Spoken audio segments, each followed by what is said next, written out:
말씀은 두 번째 나팔 재앙입니다. 우리가 6월절 종료주일에 6월절 만찬 예배를 드렸죠. 그리고 부활주일 초실절 하고 이렇게 겸하여져 있는 그런 이제 교회에 따라서 우리가 잠시 쉬었다가 이제 두 번째 나팔 재앙 제목을 글로벌 경제의 붕괴다. 이제 그렇게 제목을 붙여봤습니다. 하나님 말씀은 계시록 8장 8절 9절입니다. 같이 한 목소리를 읽겠습니다. 둘째 천사가 나팔을 보내니 불붙는 큰 산과 같은 것이 바다에 던져짐에 바다의 3분의 1이 피가 되고 바다 가운데 생명을 가진 피조물들의 3분의 1이 죽고 배들의 3분의 1이 깨지더라. 아멘. 우리가 이제 7인의 재앙을 지나서 이제 7 나팔의 재앙을 살펴보고 있는데, 첫 번째 나팔은 하늘에서 불이 섞인 우박이 내려와서 그것이 땅에 떨어지니까 나무 3분의 1, 땅의 3분의 1이 타고 초토화됐겠죠. 그리고 푸른 풀도 사위더라. 이렇게 이제 되어 있습니다. 오늘 이제 두 번째 나팔을 천사가 보니까 그 불붙는 산 같은 것이 바다에 떨어지니까 바다 3분의 1 그리고 바다 생물의 3분의 1 배의 3분의 1이 데미지를 입고 파괴가 되더라. 그런 순서로 되고요. 그 다음에 세 번째 나팔을 보니까 강과 물의 3분의 1이 타격을 입습니다. 그리고 네 번째 나팔을 볼 때는 해와 달과 별의 3분의 1이 타격을 입습니다. 근데 이 나팔 재앙은 한 줄 아니면 두 줄 정도로만 묘사가 되어 있어요. 그래서 요한계시록을 해석하는 분들이 굉장히 어려워하고 또 좀 이렇게 옆으로 새 나가는 그런 해석을 하는 분들이 꽤 있는 것을 보게 되었습니다. 불붙는 산과 같은 것이 바다에 떨어졌더니 바다의 3분의 1이 피가 되었다. 그리고 바다 생물의 3분의 1이 죽었다. 그리고 선박의 배의 3분의 1이 깨어졌다. 이렇게 이제 그 두 절입니다만 그렇게 되어 있어요. 그럼 이 불붙는 산 같은 것이 바다에 떨어진다고 그랬는데 이 불붙는 산이 뭔지 이것이 이제 바로 해석이 돼야 되는데요. 이제 전통적으로 그 화산의 폭발이다. 왜? 불붙는 산이니까 그 화산이 터져가지고 이렇게 바다에 던져지고 그런 거 아니냐, 불이 확 타면서 그런 게 아니냐, 이렇게 이제 많이들 해석을 하셨어요. 그 다음에 또 어떤 해석이냐면 그거는 이 원자 폭탄이든지 수소 폭탄이 터져가지고 그렇게 해서 많은 사람들이 죽고 그런 거다. 그렇게 또 해석하고요. 또 실제로 별 같은 것이 떨어진다 이렇게 나중에 또 세 번째 나팔 불면 나옵니다만 그렇게 이제 보기도 하는데, 근데 이거 다 조금씩 이 계시록의 말씀하고는 연관이 잘 안 돼요, 이것이. 그럼 이단들은 요즘 이단들 유명한 이단들이 있죠. 그래가지고 한국에서 참 문제 일으킨 그 이단들, 그 이단은 뭐라고 했냐면 이 불붙는 큰 산을 가지고요 배도한 선민이라고 해요. 그러니까 일반적으로 정상적으로 교회 나가는 교인들을 배도한 선민, 자기들은 제대로 잘 믿는 택함 받은 백성이고 14만 4천이고 나머지 교회는 배도한 선민인데 이 사람들이 바다에 던져져서 자신들 이런 이제 엉터리 해석이죠. 엉터리 해석. 이거 두 절밖에 안 되니까 이 말씀을 여러 가지로 이제 오해하는데, 그런데 이제 이것을 성경 말씀, 구약의 성경 말씀, 또 계시록의 말씀들과 잘 이렇게 맞춰보면은 윤곽이 잡힙니다. 그게 뭐냐 하면은 이 불붙는 산은요, 바벨론이에요. 근데 어떻게 바벨론을 불붙는 산이라고 말할 수 있습니까? 지금부터 이제 잘 들어보시면 왜 그렇게 말씀하시는지를 이제 아실 수가 있어요.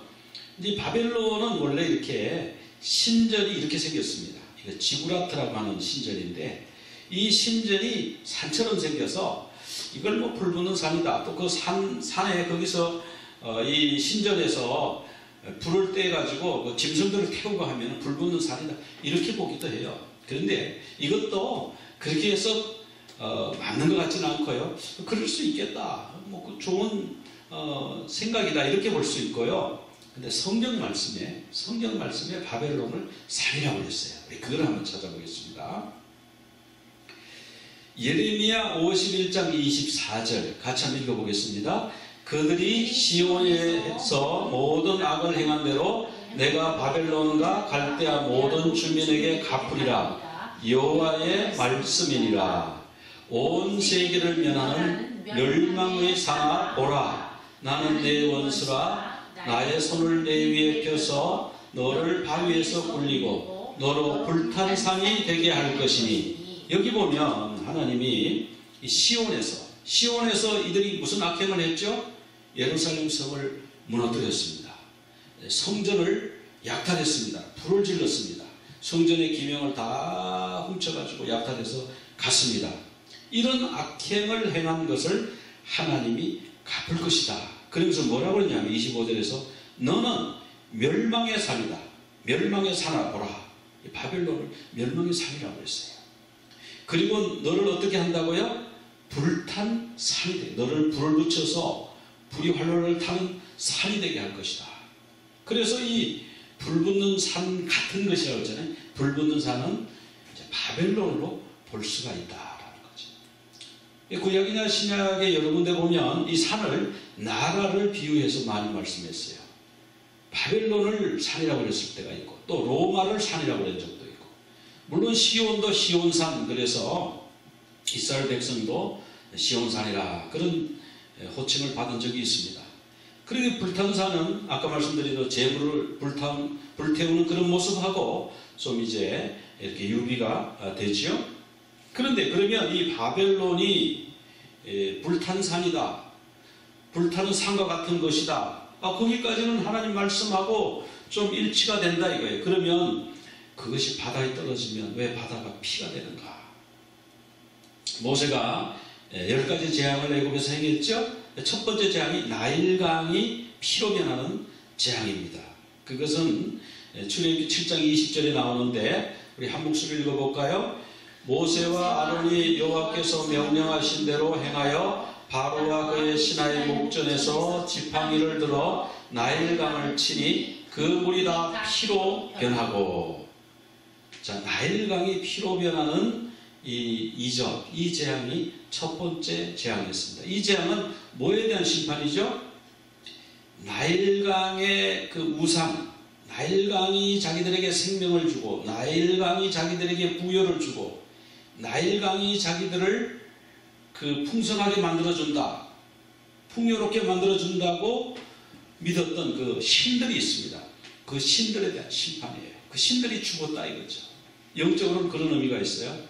물질적으로는 어떤 의미가 있겠습니까? 나일강이 피로 들면요, 피가 되면은요, 농사를 못 지어요. 거기는 뭐 고기들이 죽어버리니까 뭐 낚시질을 하거나 고기를 잡아서 이 생선을 먹던 사람은 생선을 먹을 수가 없어요. 또 물을 먹을 수가 없어요. 그래서 7장 20절 뒤에 보면은 그 물을, 맑은 물을 찾으려고 그 옆에 샘을 파더라, 이제 그런 말씀이 나오거든요. 그래서 이건 뭐냐면 경제적 타격이에요. 영적으로 의지하는 것들에 대한 타격, 경제적 타격을 말씀하는 거예요. 예레미야 51장 63절부터 한번 또 바벨론에 대한 예언입니다. 같이 한번 읽어보겠습니다. 너는 이 책 읽기를 다 한 후에 책에 돌을 메어 유브라다의 강 속에 던지며 말하기를 바벨론이 나의 재난 때문에 이같이 몰락하여 다시 일어서지 못하리니 그들이 피폐하리라 하라. 자, 여기까지요. 자, 여기 보면은 예레미야에게 하나님이 뭐라고 말씀하셨냐면 이 책, 지금 읽고 있는 이 책에 돌을 매라. 옛날엔 책이 컸습니다. 요즘처럼 작지 않고 두루마리, 큰 이런 두루마리죠. 그 두루마리 책에다가 큰 돌을 묶어가지고 그 강 속에 던져라. 그게 무슨 뜻입니까? 그러면 64절에 나옵니다. 바벨론이 이렇게 강물 속에 붕덩 빠져서 몰락해가지고 다시는 이 책이 떠오르지 못한 것처럼 그들이 다시는 일어서지 못할 것이다. 그들이 피폐하게 되리라. 이런 말씀이라는 거예요. 근데 그 말씀이 계시록 18장 20절에 보면 그 비슷한 말씀이 나와요. 18장 21절 같이 한번 읽겠습니다. 한 힘센 천사가 큰 돌 같은 돌을 큰 맷돌 같은 돌을 들어 바다에 던져 이르되 큰 성 바벨론이 이같이 비참하게 던져져 결코 다시 보이지 아니하리로다. 자, 천사가요 큰 돌, 맷돌처럼 큰 돌을 들어서 바다에다 던지면서 큰 성 바벨론이 이같이 비참하게 던져져서 다시는 보이지 않을 것이다. 다시는 일어나지 못할 것이다. 지금 예레미야 51장 말씀하고 지금 같은 내용을 말씀하고 있어요. 그리고 계시록 14장 8절에도 가보면 무너졌도다 무너졌다 큰 성 바벨론이요 진노의 포도주를 모든 백성들에게 이 진노의 포도주는 뭐냐면 하나님을 대적하는 사상을 주입하던 그런 나라예요. 여러분 요즘도 그런 나라가 좀 있는 것 같죠? 어쨌든지 하나님 못 믿게 하는데 같이 이렇게 하려고 하는 그런 사상을 가진 나라들. 그리고 큰 성 바벨론이 진노의 포도주 잔을 받음에 그리고 무너졌도다 무너졌도다 큰 성 바벨론이요 화이도다 큰 성 견고한 바벨론이요 한 시간에 내 심판이거든. 그 바벨론의 멸망에 대해서 지금 계속 말씀하고 있어요. 근데 이 바벨론이 지금 있습니까? 사라졌습니까? 그때 당시에 없습니다. 없는데 자꾸 바벨론이 있다는 거예요. 그럼 그 바벨론이 뭐겠어요? 그 바벨론을 로마로 보는 거죠. 로마. 그래서 바벨론은 벌써 없어졌는데 왜 바벨론이 이제 아직도 있다고 지금 말씀하는 거거든요. 이 바벨론을 던질 것이다. 그 바벨론이 뭐냐면 로마를 말하는 거예요. 지금 하나님을 대적하고 성도들을 핍박하는 로마를 말씀하는 거예요. 그리고 실제로 베드로전서 5장 13절을 같이 한번 읽어보겠습니다. 택하심을 함께 받은 바벨론에 있는 교회가 너희에게 문안하고 내 아들 마가도 그리하느니라.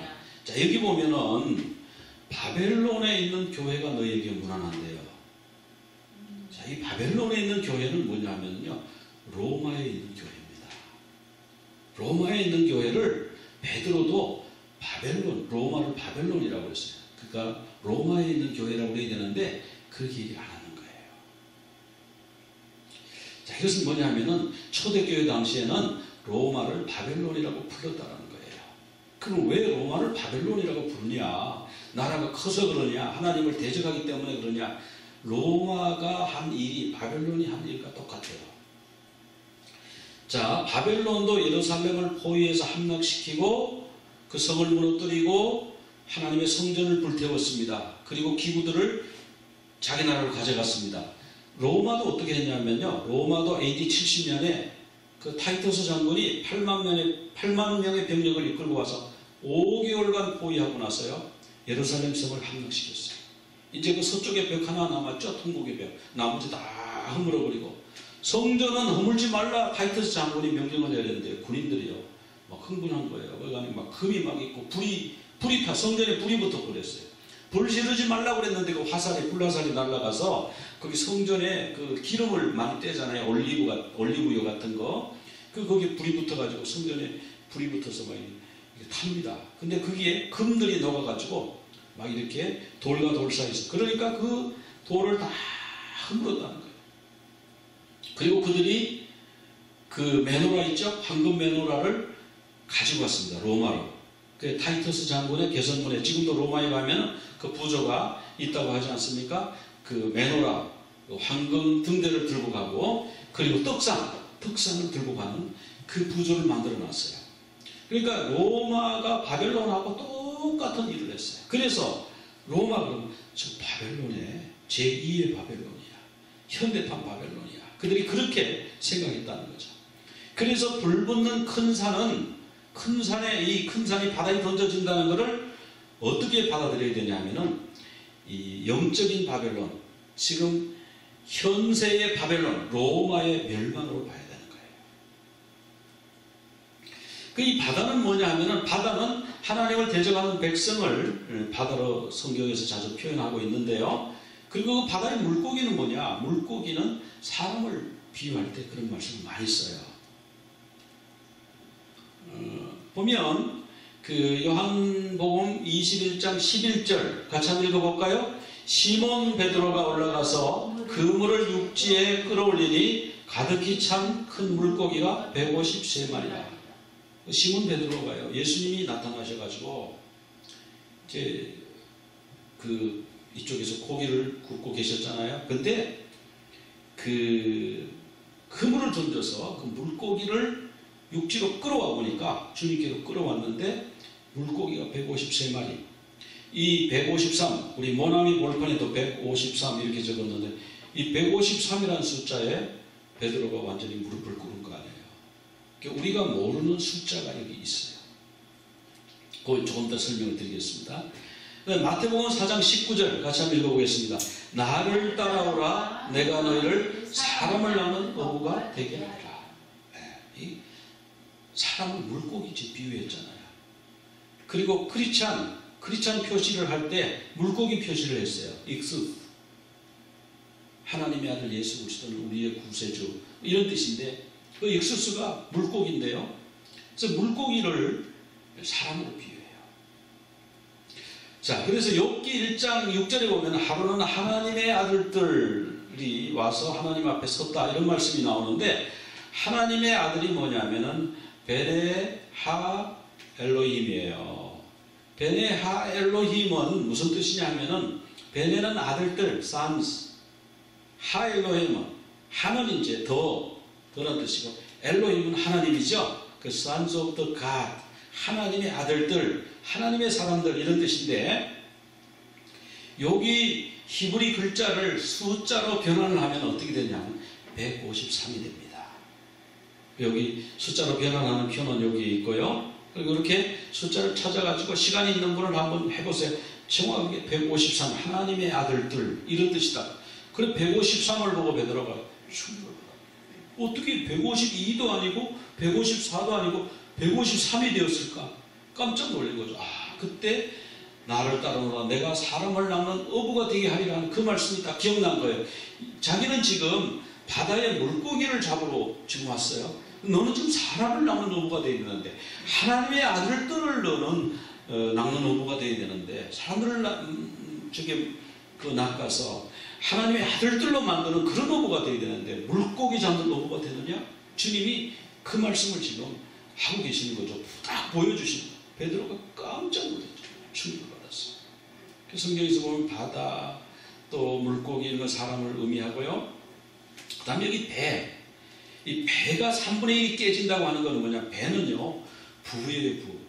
오늘날도요, 이 배가 만약에 안 움직인다, 그러면 세계 물동량이 확 줄어요.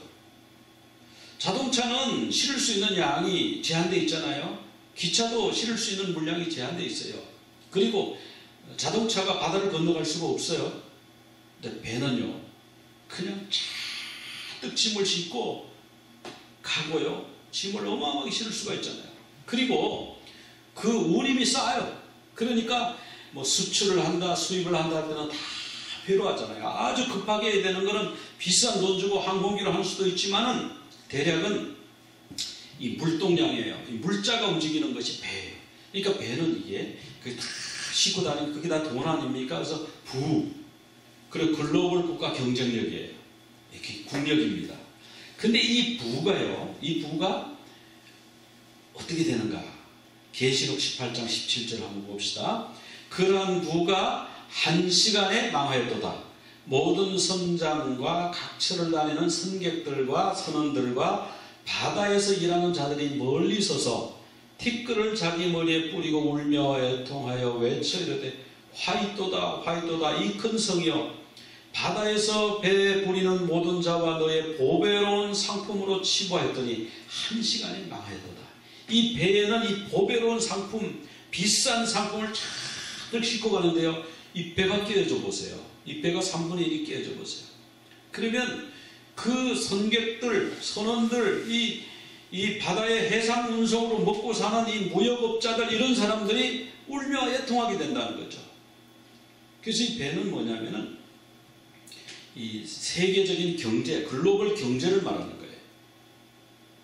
근데 3분의 1이 깨어졌어요. 이건 뭐냐? 아직 끝이 아니에요. 다 깨는 정도는 아니에요. 완전 끝은 아니에요. 하나님이 아직 기회를 주셔요. 자, 이마만큼 보여줄 때, 지금 코로나로 이만큼 경제적으로 어려움을 줄 때 너희들이 돌아와라. 이제 마지막 시그널을 보내시는 거예요. 이제 마지막이야.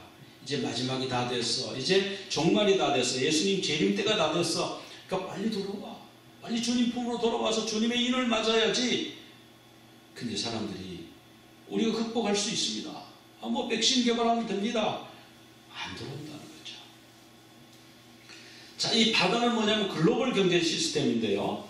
그걸 이제 요즘 우리가 이런 말 하죠. 글로벌 밸류 체인 또는 글로벌 서플라이 체인이라고 그러는데 이 세계 각국이 이게 체인처럼 탁탁탁 연결이 돼 있어요. 그래서 뭐 이렇게 물건을 만들면 또 조립하면 갖다가 팔고 뭐 이렇게 한단 말이죠. 그러니까 밸류 체인, 서플라이 체인으로 묶여 있는데 이 물류가요, 이 물건이 주로 배로 다니던 거예요. 배로. 자동차 아무리 많아도요, 기차가 아무리 많이 다녀도 배는 못 당겨냅니다. 배는 크기 때문에 어마어마하게 싣고 가기 때문에 군인도 싸고, 그 다음에 이제 육상으로 또 실어 나르는 것도 있죠. 그 다음 비행기로 이렇게 하는데 배로 가장 많이 실어 나르고요. 그럼 로마 시대는 어떤? 로마 시대도 마찬가지입니다. 그때는 자동차 없었잖아요. 그때는 뭐 말에다가 싣고, 뭐 마차에다 싣고, 소에다 싣고, 뭐 이렇게, 아니면 등짐 지고 이렇게 갔으니까 그 양이 얼마 되겠어요. 근데 배에다 싣고 오면 한 번에 배에 뭐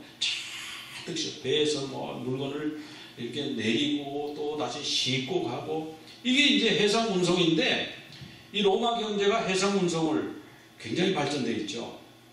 그래서 식민지에서 나는 여러 가지 곡식이라든지 진귀한 것들이 로마로 몰려오고, 또 로마에서 또 나가는 사람들은 또 나가고, 여객들이 나가고, 이렇게 이제 했다라는 거죠. 그래서 첫 번째 나파는 보면 로컬 경제의 붕괴예요. 우리가 2주 전에 말씀을 봤습니다. 그 농사 짓고 하는 그런 것에 타격이 오는 것이고, 두 번째 나파는 그냥 글로벌 경제에 타격이 오는 거예요. 지금 글로벌 경제에 타격이 왔어요. 이게 뭐냐면 지금 하나님이 신호를 보내주시는 거예요. 마지막 돌아와라. 배에 이렇게 짐을 싣고 가잖아요. 이 글로벌 체인이, 이거 조금 오래된 겁니다만은 최근 거는 이 애플에서 공개를 안 한 것 같아요. 자기네들의 이 영업 기밀인가 봐요. 자, 한국이 보니까 한 80불 정도, 뭐 이게 아이폰 4 만들 때 말이에요. 한국이 그래도 꽤 많이 기여를 합니다. 독일 제품이 또 한 16불어치 들어가요. 프랑스 제품도 좀 들어가고. 그리고 일본 제품도 들어가네요. 일본 제품은 그런데 어떻게 70센트밖에 안 들어간대요. 아이폰 4가 그렇습니다. 그 다음에 다른 거 해가지고 한 63불 정도 이렇게 넣고 해서 중국에서 조립하는데 한 6, 7불 하는 것 같습니다. 그래가지고 이걸 다 합쳐가지고 194불에 이제 미국으로 보내는 거예요. 그러면 이 애플에서 리테일에다는 얼마에 파느냐? 600불에다가 파는 거예요. 그러니까 아이폰, 이 애플은 앉아가지고 그냥 돈을 막 먹는 거죠. 그리고 한국, 독일, 프랑스, 일본 제품들을 중국에서 조립을 한 거예요. 그러니까 이게 글로벌 체인이에요. 한국이 그만 뭐 이거를 못 만들게 되면은 그 아이폰이 못 나오는 거예요. 독일에서 부품이 안 들어오면 그 중요한 부품들이 빠지면은 아이폰이 안 되는 거예요. 그래서 체인처럼 딱 묶여 있는 거예요. 그래서 국제적으로 딱 묶여가지고 있는 이런 시스템이에요. 그래서 이 경제적으로 세계가 딱 지금 묶여 있는데 코로나 사태로 지금 이런 이제 고통을 당하고 있죠. 어떤 고통입니까? 자, 당장 지금 마스크가 필요한데 중국에서 마스크 안 준다. 그 마스크를 줘야 되는데 마스크를 못 판다. 뭐 상황이 어떤지 팔기 싫든지 하여간 우리가 상황이 안 되든지 다른 데 줘야 되니까 우리나라가 써야 되니까 못 준다. 그럼 어떻게 되는 거예요? 마스크가 없이 그냥 간호사들이 환자를 지금 보고 있잖아요. 지금 그러니까 환자들을 우리 간호사를 살려야 환자도 살리지. 그러고 간호사들이 나가서 막 지금 데모하고 지금 그러고 있지 않습니까? 이게 글로벌 공급 체인인 거예요. 이게 중국에 너무 많이 가 있다. 그 의료 장비까지 그쪽에다가 의존을 해서는 안 되겠다. 이제 이 코로나 이후 어떤 분들은 before 코로나, after 코로나, 이 after 코로나에는 뭐가 이제 많이 달라질 거예요. 적어도 생명에 관계되는 거는 뭐 산소호흡기 이런 거는 우리나라에서 만들어야 된다. 마스크는 우리나라에서 자급자족해야 된다. 비싸도 우리나라에서 만들어라. 아마 이런 시스템으로 갈 겁니다. 그래서 글로벌 공급 체인이 붕괴가 될 것이다. 뭐 완전 붕괴는 아니죠. 3분의 1 타격이 있는다니까 상당량 타격을 입을 것이다. 그런 말씀이고요. 자, 이 둘째 나팔은 뭡니까? 둘째 나팔은 로마의 멸망이에요. 바벨론의 멸망이에요. 이것은 뭘 의미합니까? 지금은 로마도 없고 바벨론도 없는데 하나님을 대적하고 성도를 핍박하는 그 나라가 바벨론이고 그 나라가 로마입니다. 그 나라가 불붙는 산이에요. 오늘날 국가 중에는 어느 나라가 그렇게 했을까요? 몇 나라가 있죠? 그냥 교회를 무너뜨렸어요. 그냥 복근회를 밀어버렸어요. 십자가를 그냥 뗐어요. 다이너마이트로 폭파시켜버렸어요. 그리고 성도들을 잡아서 감옥에 가뒀어요. 그런 일을 했지 않습니까? 그런 나라가 로마예요. 그런 나라가 바벨론이에요. 하나님이 그런 나라를 하나님이 바벨론을 들어 던지듯이 그렇게 들어 던지시겠다. 우리 에스겔 29장 2절부터 우리 같이 한번 읽겠습니다. 인자야, 너는 애굽의 바로왕과 온 애굽으로 얼굴을 향하고 예언하라. 애굽의 바로왕이여, 내가 너를 대적하노라. 너는 자기의 강들 가운데 놓은 큰 악어라. 애굽 땅이 사막과 황무지가 되리니 내가 여호와인 줄 그들이 알리라. 여러분, 이 지금 에스겔이요, 지금 누구를 보고 예언합니까? 애굽을 보고 예언하죠. 애굽의 바로왕을 보고 예언해요. 근데 지금 이게요, 지금 이 애굽은 언제적 애굽입니까? 2000년도 전의 애굽이에요. 2000년도 전에 있는 그 애굽을 향해서 예언할 리가 없죠. 이게 뭐냐면은 그 애굽은 뭐냐? 하나님을 대적하는 국가의 상징입니다. 바벨론은 뭐냐? 하나님을 대적하는 국가의 상징이에요. 로마는 뭐냐? 하나님을 대적하는 국가의 상징이에요. 하나님을 대적하는 나라를 하나님이 손보실 것이다. 그 말씀을 지금 하고 있는 거예요. 그럼 이런 나라들이 그런 큰 세계적인 나라, 뭐 G2다, 이런 앞으로 지원하겠다 이런 나라들이 그럼 멸망하는데 언제나 멸망해요. 그런데요, 삽시간에 1시간 만에 멸망할 것이다 그랬어요. 계시록 18장 17절에 보면 그러한 부가 1시간에 망하였도다. 너의 보배로운 상품으로 치부하였더니 1시간에 망하였도다. 그 큰 성, 그 큰 부, 글로벌 서플라이 체인이 1시간에 망할 수 있어요. 무엇으로? 이것으로. 무슨 핵무기 이런 거 아니고요. 이게 핵무기보다 지금 더 무섭죠. 핵무기는 해도 그 떨어진 그 나라가 문제가 되지, 전 세계가 지금 이 코로나 바이러스가 안 들어간 나라가 없잖아요. 전 세계. 이거 눈에 보이지도 않는 거, 이거 아주 그냥 바람 불면 훅 날아가는 거, 먼지보다 더 작은 이런 바이러스가 나타나가지고, 이거 전 세계를 지금 흔들고 있는 거예요. 삽시간에 이게 무너질 수가 있어요. 근데 지금은요, 하나님이 완전히 무너뜨리는 게 아니고, 한번 흔들어보죠. 한번 샥 흔들어. 이럴 때에 빨리 정신 차려요. 빨리 주님께로 돌아와야 돼요. 그래서 이사야 55장 7절 같이 한번 읽어보겠습니다. 악인은 그의 길을 불의한 자는 그의 생각을 버리고 여호와께로 돌아오라. 그리하면 그가 긍휼히 여기시리라. 우리 하나님께로 돌아오라. 그가 너그럽게 용서하시리라. 자, 하나님께로 돌아오래요. 아직 기회가 있어요. 이럴 때에 3분의 1만 칠 때에 조금 흔들 때에, 아직 이제 대적 재앙 가면 이제 완전 파멸이거든요. 대적 재앙 가기 전에 지금 기회가 있습니다. 지금 돌이키지 않으면 그때는 돌아올 수가 없어요. 지금 돌아와야 돼요. 지금 우리가 주님께 매달려야 돼요. 그래서 돌아오면, 여호와께로 돌아오면 그러면 긍휼히 여기시겠다. 하나님이 우리를 사랑하시는 거예요.